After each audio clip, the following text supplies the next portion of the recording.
ఖాతా పుస్తకాలు, కంప్యూటర్లు ఉంటాయి. ఇందులో బ్యాంకింగ్ రంగంలో ప్రైవేట్ బ్యాంకులు, పబ్లిక్ బ్యాంకులు ఉంటాయి, వాణిజ్య బ్యాంకులు ఉంటాయి. పబ్లిక్ బ్యాంకులు వచ్చేసి మనకి పబ్లిక్కి ఉపయోగపడే అన్ని బ్యాంకుల్ని పబ్లిక్ బ్యాంకులు అంటారు. వాణిజ్య బ్యాంకులు అని అంటే వాణిజ్య లావాదేవీని నిర్వహించేది బ్యాంకింగ్.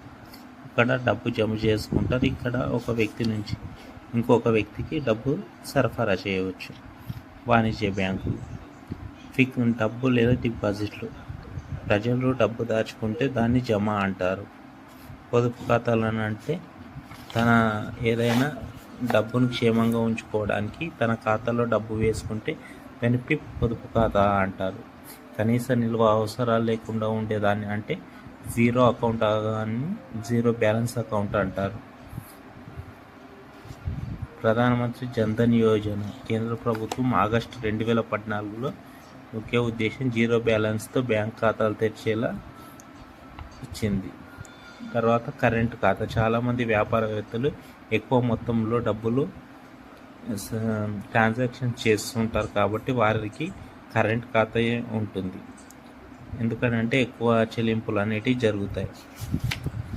సో ఫిక్స్డ్ డిపాజిట్లు అంటే ఒక కాలానికి వాళ్ళు చేసే దాన్ని ఫిక్స్డ్ డిపాజిట్లు అని అంటారు. ఈ ఫిక్స్డ్ డిపాజిట్లపై వడ్డీ రేట్లు కూడా ఉంటాయి. వివిధ రకాలుగా ఉంటుంది.